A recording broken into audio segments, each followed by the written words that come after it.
네, 안녕하세요. 반갑습니다. 동만의 TV 한도 대표입니다. 자, 요즘 주식시장, 참, 단기적인 반등이 좀 많이 나와줬습니다. 그래서 좀 어느 정도 숨을 쉴 수 있게끔 만들어주는 그런 시장이 지금 연출되고 있는 상황이고요. 다만 이제 저항권에 와 있기 때문에 추가 상승은 일단 좀 제한적일 것이다. 라고 판단하시고, 대응해야 될 것 같고요. 최근에 증시에서 나오는 말 중에 참 잘도 만듭니다. 잘도 만들어요. 태조 이방원이다 얘기 많이 합니다. 원래 이제 태종 이방원인데 태조 이방원이다 라는 얘기 많이 하죠. 이게 뭐냐면 이제 태양광, 조선, LNG 관련돼서 최근에 이제 제가 그동안에 그런 말씀 많이 드렸을 거예요. 조선주들을 보는 것보다는 조선 쪽에 그 LNG, 우리나라가 배가 다 잘 나가는 게 아니라 LNG 선이 잘 나가기 때문에 LNG 선과 관련되어 있는 기업, 그러니까 뭐 한국카본이라든가 동성 화인텍이라든가 이런 종목이 더 좋다라고 말씀드린 적이 있었고요. 그러니까 태양광, 조선, 이방원 이렇게 했다 그랬죠. 2차 전지, 방위산업, 최근에 현대로템이 급등했던 부분도 있을 것이고요. 원은 바로 원자력이 되겠습니다. 자, 그런 부분들이 지금 시장에 어느 정도 삼성전자의 빈자리를 차지하고 있다고 보시면 될 것 같습니다. 삼성전자의 주가, SK하이닉스의 주가 참 어렵습니다. 그 이유가 여러 가지 있겠습니다. 근데 뭐 가장 큰 이유는 전체적인 반도체 업황이 좀 둔화되고 있다는 것이고, 그리고 재고자 지금 굉장히 많이 쌓였다는 거 얼마 전에 말씀드렸을 거예요. 재고가 많이 쌓였던 부분들도 계속 발목을 잡고 있다라고 보시면 되겠고, 특히 뭐 스마트폰이라든가 삼성의 주력 산업들이 예전만큼 잘 나가지 못한다라는 부분들이 주가를 계속 억누르는 그런 모습들을 보여주고 있습니다. 여기에다가 최근에 바로 이제 반도체, 미국에서 이제 반도체법이 이제 통과가 되려고 하고 있습니다. 통과됐죠? 그래서 이 자세한 내용을 들여다보면 반도체를 미국으로 가져오겠다라는 겁니다. 그러니까 미국의 반도체 정책에 우리가 주의를 해야 돼요. 그러니까 70년대에는 미국이 전 세계 반도체 시장 점유율을 뭐 3, 40% 정도 점유를 했었습니다. 그러다가 80년대 중후반부터 일본이 반도체 전 세계 아마 80%까지 점유하는 모습이 나왔었습니다. 이러다 보니까 이제 미국이 또 견제를 하게 됐죠. 물론 이제 일본이 너무 품질에만 그 집착했다는 부분도 있긴 있었지만, 미국의 어떤 정책, 가격에 대한 부분들 많이 뭐 원가 공개라던가 압박을 했었죠. 그러다 보니까 그 산업 자체가 좀 더 쌌었던 한국과 대만으로 옮겨오게 된 거죠. 자, 그런데 이제 미국이 이제는 반도체가 국가 안보에 관련돼 있다고 판단을 해서 다시 미국으로 가져가겠다라는 소리가 되겠죠. 자, 그러면 우리나라 반도체 업체가 수혜겠습니까? 수혜가 될 수가 없겠죠. 물론 이제 삼성과 하이닉스 뭐 이런 기업들이 미국에다가 반도체 공장을 설립을 했을 경우에 세액 공제를 해줘요. 얼마? 25% 세액 공제를 해줍니다. 이 효과는 10년간 240억 달러 정도를 지원해주는 그런 효과를 가지고 있다고 보시면 되겠습니다. 이것 말고는 역시 호재가 없습니다. 자, 그리고 보조금을 받을 경우에는 10년간 중국과 북한 뭐 이런 위협 국가 등의 새로운 투자를 못하게 하겠다라는 겁니다. 이렇게 되면 어떻게 될까요? 우리나라의 반도체 공장이 미국에만 있는 것이 아니라 중국에도 있습니다. 그럼 이제 중국의 신규 투자가 어려워지고, 그리고 시설이 좀 안 좋아지거나 업그레이드 해야 되지 않습니까? 근데 업그레이드 하려고 그러면 이거에 대한 제한을 받는 거죠. 굉장히 삼성과 하이닉스에게는 좋지 않은 신호이면 분명하다고 말해야 될 것 같고요. 366조를 투자를 합니다. 시설 보조금에 390억 달러, 그리고 연구 노동력 개발에 110억 달러 정도 투자를 한다라고 나오고 있죠. 그러니까 반도체법이 됐을 경우에 우리나라의 영향은 사실상 좋은 게 별로 없다. 미국의 일자리를 뺏기는 것도 있을 거고요. 그리고 미국 저는 더 무서운 게 이거죠. 미국 공장이 완공됐을 때의 일입니다. 그러니까 처음에는 약을 주겠죠. 어. 그런데 거기에서 이제 한국의 어떤 반도체, 대만의 반도체가 이제 미국에 가서 점점 이 그 고난이도급의 이 나노급의 이 기술이 계속 이제 시설 자체가 미국으로 넘어가게 된다고 했을 때 이제는 삼성이라든가 이런 투자했던 기업들은 빠져나오고 싶어도 빠져나올 수 없는 그런 볼모가 될 가능성이 있다라는 거죠. 저는 이게 가장 무서운 그런 내용이 되는 것 같고요. 그러니까 과자 몇 개 던져주고 나중에 몸통을 깨는 뭐 이런 작전일 가능성도 있다라는 겁니다. 자, 이렇게 되면 지금 우리나라는 중국과 우리나라에서 투자를 했을 때 장비라든가 소재를 국산을 많이 썼겠죠. 아무래도 국산화하려고 많이 했었고. 그런데 미국으로 가게 된다고 했을 때 아무래도 우리나라 제품을 쓰는 비율이 이전보다는 줄어들 수밖에 없다는 거죠. 그래서 반도체 장비라든가 소재 업체에게는 부담되는 내용이다라고 봐야 될 것 같습니다. 그리고 최근에 반도체 재고가 증가를 하고 있다는 부분들도 계속 삼성전자의 주가를 잡고 있는 그런 내용이다라고 보시면 될 것 같습니다. 당분간은 반도체 쪽에서는 큰 수익을 내기는 어려울 걸로 판단이 되고요. 이제는 뭐 그나마 이제 관심을 가져볼 수 있는 부분들은 이런 게 관련 없는 뭐 설계라던가 그리고 뭐 이런 직접적인 어떤 장비라던가 소재가 아닌 소프트웨어적인 뭐 그런 것들을 하는 기업들이 그래도 좀 괜찮을 걸로 판단이 되고요. 자, 그 다음에 또 이제 통과되려고 하는 것이 인플레 감축법이에요. 이거는 이제 기존의 BBB 법안 좀 더 나은 세상이다, 나라다 이렇게 해서 BBB 법안을 수정을 해서 나온 거다라고 되겠죠. 워낙 큰 자금이고 좀 반대가 심하다 보니까 좀 수정을 해서 나온 내용이 되겠습니다. 이게 뭐냐면 전기차 친환경 평가를 잘해서 기후 변화에 대응을 하겠다라는 거고요. 그 다음에 이제 인플레 감축법이니까 약품 가격이라든가 에너지 비용을 절감을 하겠다라는 게 주요 내용입니다. 지금 현재 바이든이 지지율이 많이 떨어졌잖아요. 근데 최근에 이걸 발표를 하고 이제 통과를 임박하게 되면서 지지율이 40%를 회복하는 모습들을 보여줬다라는 거예요. 이제 중간 선거가 있기 때문에 굉장히 바이든에게서는 중요한 그런 대목이 될 거다라고 보시면 되겠습니다. 자, 그러면 이제 여기에서 이제 바이든은 대기업에게 세금을 물리겠다라는 그런 목표로 그런 수단으로 보시면 될 것 같고요. 대략 4,300억 달러입니다. 달러를 투자를 할 걸 전망이 되고요. 그리고 민주하고 공화당 지금 현재 50석씩 동석인데요. 이때 이제 상원 의장이 캐스팅 보드를 행사하게 되면 사실상 통과될 수밖에 없는 그런 구조를 가지고 있습니다. 그동안에 이제 민주당의 엑스맨으로 평가되었던 맨친 의원이 있었어요. 그러니까 이걸 반대해왔던 의원이었습니다. 그래서 최근에 이제 여기도 동참을 하게 되면서 통과 가능성이 굉장히 높아지는 그런 상황이 됐습니다.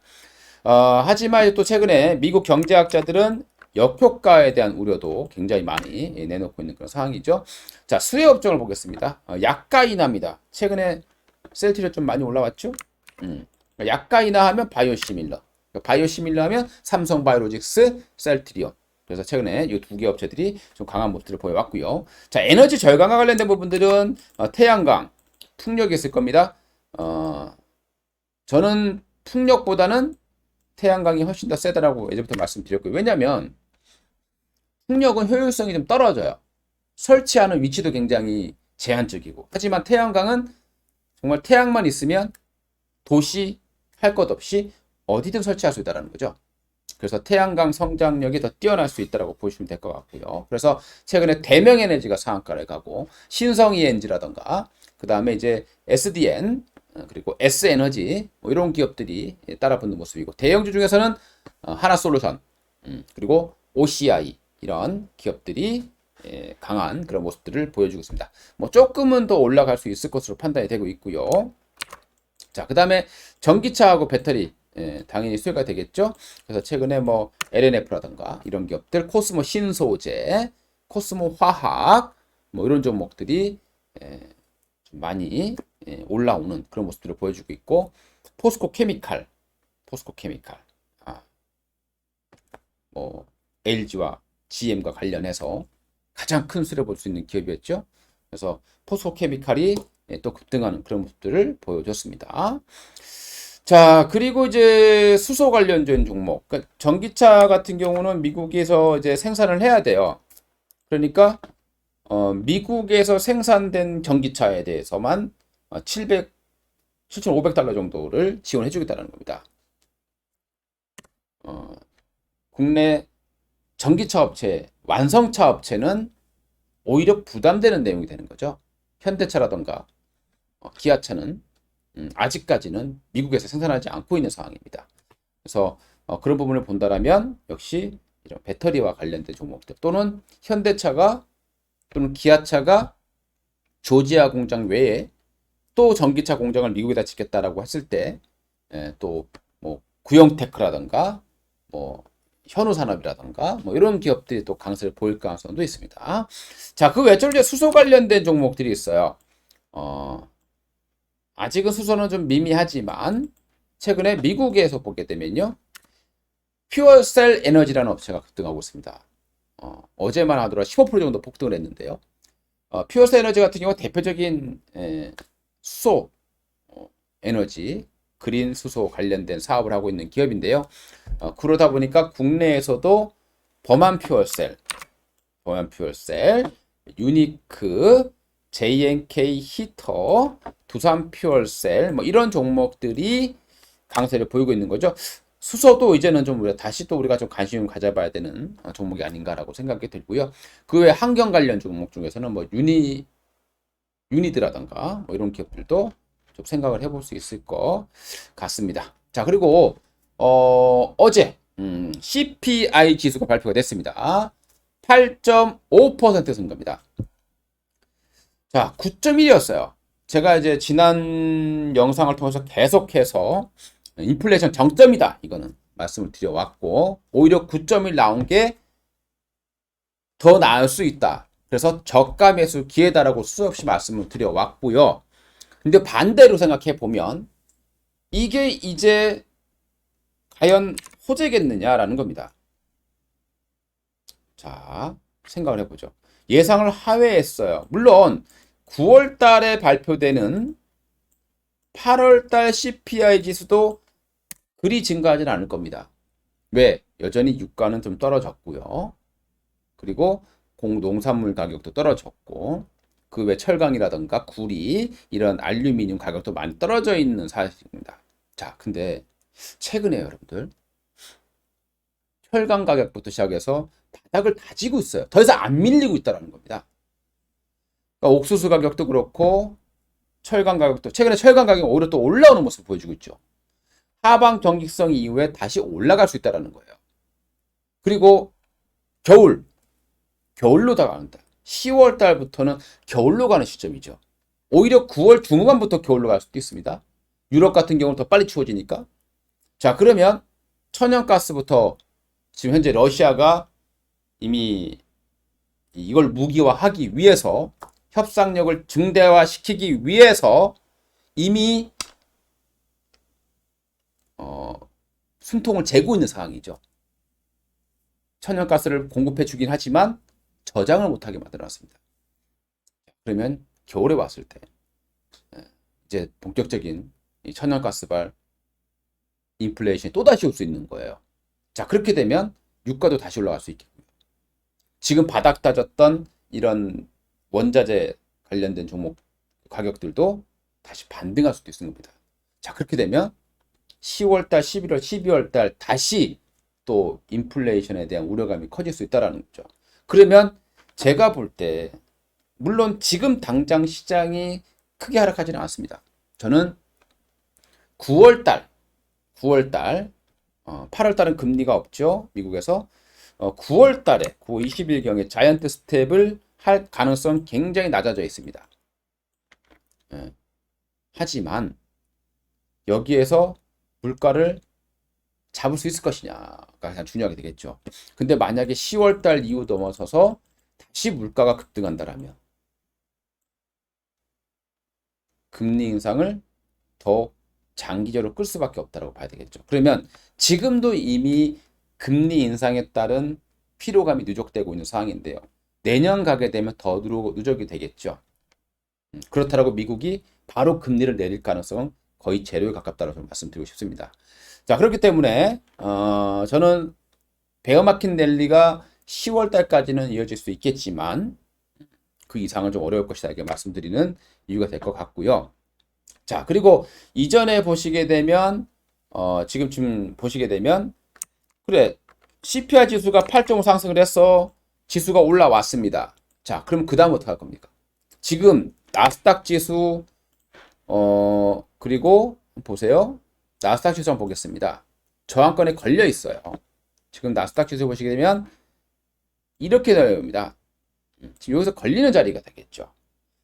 하락 추세에 대해서 걸리는 상황이고 또 요 자리에서 요 자리, 그러니까 여기가 하락 파동에서 요 자리가 요 자리예요. 그러니까 요 자리가 걸리는 자리라는 소리입니다. 이중 저항이 당하게 되는데 과연 이거를 계속해서 돌파하고 갈 수 있을 것인지 한번 지켜봐야 될 문제가 되겠고요. 국내 코스닥 시장이라든가 거래소는 2600선까지는 가능성이 있다라고 좀 말씀드립니다. 요 선이죠. 예, 요가 저항선이에요. 2600선. 근데 코스닥은 최근에 좀 저항이 좀 심해지고 있는 모습이죠. 코스닥은 요 자리가 조금 저항이 걸리는 자리가 됩니다. 그러니까 언제 어디서 조정이 나올지 모르는 상황이 되겠죠. 그래서 아직까지는 그러니까 오늘 만약에 음봉으로 마감했다라고 하면 저는 오히려 굉장히 수급적으로 부담될 수 있었지만 다행스럽게 추세 지속형을 알려주는 십자 캔들로 마감했기 때문에 아직은 조금 더 여유를 좀 지켜볼 수 있을 것 같다. 하지만 요 어딘가에서 걸릴 가능성이 좀 높아 보인다. 이렇게 좀 말씀을 드리고 싶습니다. 자, 제가 말씀을 드려왔던 썸머리는 나왔습니다.